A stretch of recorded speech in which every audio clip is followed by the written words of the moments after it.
Oke, jadi gini, ini tanah tandus. Kalau menurut kalian tanah ini ada airnya enggak? Kering ya? Oke, itu kalau hitungan manusia. Tapi karena ini masih ada rumput, artinya tanah ini masih mengandung air. Bukti rumput tumbuh. Ya, coba agak digali. Nah ini. Kalau hitungan manusia iya, nggak ada. Tapi kan rumput tumbuh nih. Coba kedalaman berapa? Ini keras bener ya? Ini coba, ini. Ini desa apa nih? Ini, ya. Ini keras kan? Tapi coba, ini kan masih ada air kan? Ini kan kebutuhan akar pohon kan beda dengan manusia. Manusia masih segelas kalau kayak gini kan? Artinya ini ada air. Terus apa nih fungsi mikroba nanti? Di tanah tandus ini. Ini kan makhluk hidup. Dia akan memakan yang keras-keras ini Pak. Dimakani sehingga ini jadi lembut. Nih, kalau musim kering ada namanya istilah derajat kelurusan. Istilahnya istilah orang sekolah. Jadi gini, kalau kita nyiram, nyebar nggak? Nyebar kan? Nyebar kan? Ini panas matahari nih. Ini lagi apa? Terik. Ini kan nguap.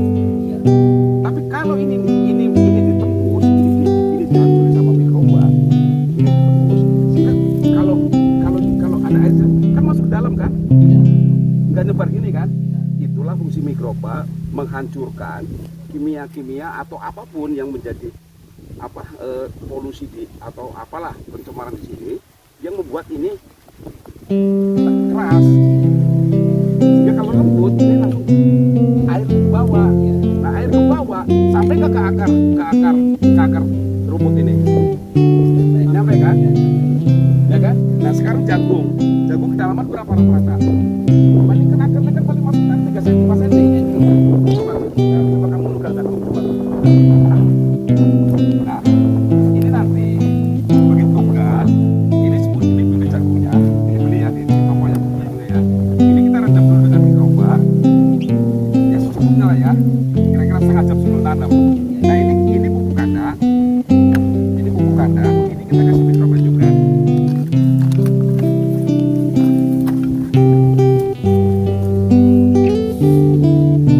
Nah, kita kasih mikroba dulu. Banyak kalau posisi tadi malam ya, supaya ini keure ya. Nah ini nanti kita tutup nanamnya nunggu pakai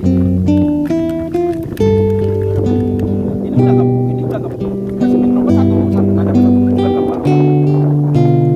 Kecil, bau teh kami nggak.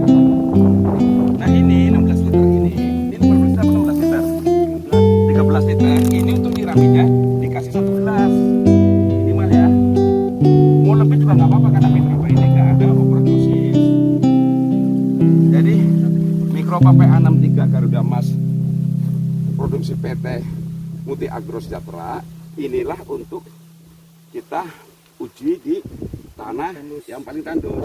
Nah coba disokin ke sana Mas. Nah ini kan develop itu lagi pada tanam. Nah kemarin sudah kan.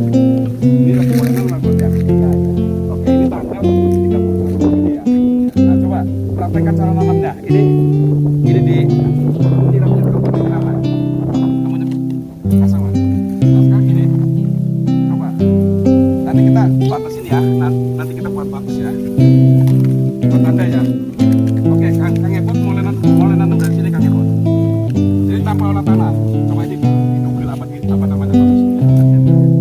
Nah, kira-kira yakin nggak segini jagung aman? Bisa tumbuh. Cukup segini ya. Oke, wah amit Pak. Satu butir apa 2 butir? 2, oke. Begitu nggak Pak? Nah ini 2 ya. 2 butir kita masukin. Ya. Ini ditutup pakai mikroba. Coba kamu jelasin. Nah, closing lagi. Ini Pak, tanam Pak. Tanam. Tuh. Nah, jadi artinya apa? Petani nggak usah khawatir. Karena apa? Jagung dan padi itu bukan tanaman air, tapi tanaman yang perlu air. Bener nggak? Nggak, Man, ini Man. Nanti, Man, kamu semprot. Nanti begitu udah sambil nanam kan, sambil nanam. menanam. Nah, nanti kamu semprot, nih, ya kan? Baru basah ya. Habis baterainya nih. Coba hidupin. Nah, nanti semprotnya per 5 hari atau 1 minggu. Nanti ini besok kita lihat jagungnya pertumbuhannya bagaimana. Nanti videoin sambil nanam kan, sambil nanam. Nah, itu pakai itu. Artinya ini untuk membuktikan bahwa mikro PH 63 Garuda Mas dari PT Multi Agro Sejahtera itu menyelesaikan satu persoalan. Petani tidak perlu khawatir karena ini musim kering. Tanam harus tetap tanam. Buktinya rumput masih hidup, pisang masih hidup. Berarti kan ada air sebenarnya, gitu loh. Nah inilah mikroba ini biar dia mengurai dan melembutkan tanah sehingga nanti waktu nyiram itu air dan nyebar. Ya, nanti kalau sudah 1 minggu hari lagi man, kamu siramin lagi. Ini sampai dengan ini jagung ini tumbuh daunnya 4 biji. Kalau daunnya sudah 4 biji, dia sudah bukan kecambah. Apa kecambah bahasa Sundanya apa? Nah, dia sudah bukan daun ya. Jadi kalau kena tekanan air disiram kayak gini, dia nggak patah karena sudah 4. Itu juga ini Kang Ebot, ini apa lagi timun terus apa lagi? Nah itu juga sama. Nanti kalau sudah daun 4, baru kalian semprot lagi. Gitu. Jadi dia nggak patah karena dia sudah jadi semacam kayu, bukan toge lagi. Oke ya, nanti kita nanti dipasang ini, nanti kita kasih pasang ini, nanti semua pinggiran kita tanamin jagung semua ya.